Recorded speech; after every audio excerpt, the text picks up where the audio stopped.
നമസ്കാരം. പ്രവാസി മലയാളിയിലേക്ക് സ്വാഗതം.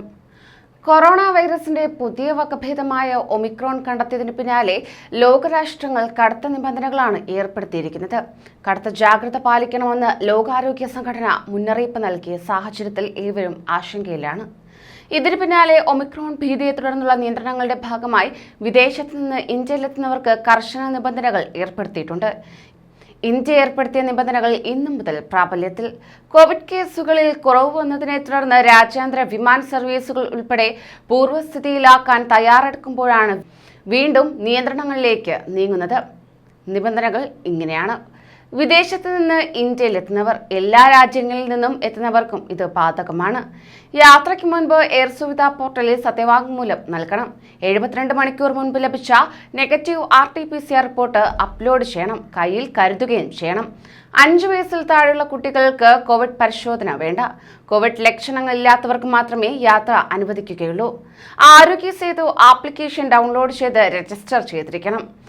റിസ്ക് വിഭാഗം രാജ്യങ്ങളിൽ നിന്ന് വരുന്നവർ. യാത്രയ്ക്ക് മുൻപുള്ള കോവിഡ് പരിശോധനയിൽ ഫലം നെഗറ്റീവെങ്കിൽ യാത്ര ചെയ്യാം. ഇന്ത്യയിലെത്തിയ ശേഷവും കോവിഡ് പരിശോധന ഫലം വരുന്നതുവരെ വിമാനത്താവളത്തിൽ തുടരണം. കണക്റ്റിംഗ് ഫ്ലൈറ്റ് ആണെങ്കിലും ഫലം വന്ന ശേഷമേ തുടർ യാത്ര അനുവദിക്കൂ. നെഗറ്റീവെങ്കിൽ എത്തിച്ചേർന്ന സ്ഥലത്ത് 7 ദിവസം സ്വന്തമായി ക്വാറന്റീനിൽ കഴിയണം. 8-ാം ദിവസം വീണ്ടും പരിശോധന നടത്തണം. നെഗറ്റീവ് ആയാലും 7 ദിവസം കൂടി സ്വയം നിരീക്ഷണം തുടരണം. പോസിറ്റീവായാൽ ഐസൊലേഷനിൽ ചികിത്സ, സാമ്പിൾ ജനിതക പരിശോധനയ്ക്ക് വിടും.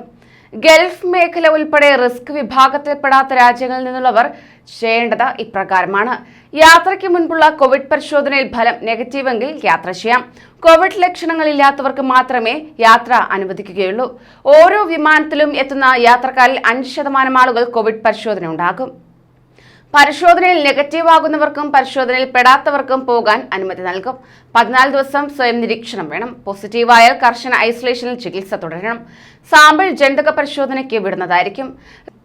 അതോടൊപ്പം തന്നെ റിസ്ക് വിഭാഗങ്ങളിൽ പെടുന്ന രാജ്യങ്ങൾ ഇവയാണ്: യൂറോപ്യൻ രാജ്യങ്ങൾ, UK, ദക്ഷിണാഫ്രിക്ക, Brazil, Bangladesh, Botswana, China, Mauritius, New Zealand, Zimbabwe, Singapore, Hong Kong, Israel എന്നിവയാണ്.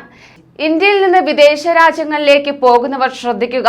അതത് രാജ്യങ്ങളിലെ നിബന്ധനകൾ കൃത്യമായി തന്നെ പാലിച്ചിരിക്കണം. കൂടുതൽ പ്രവാസി വാർത്തകൾക്കായി ഈ ചാനൽ സബ്സ്ക്രൈബ് ചെയ്യൂ.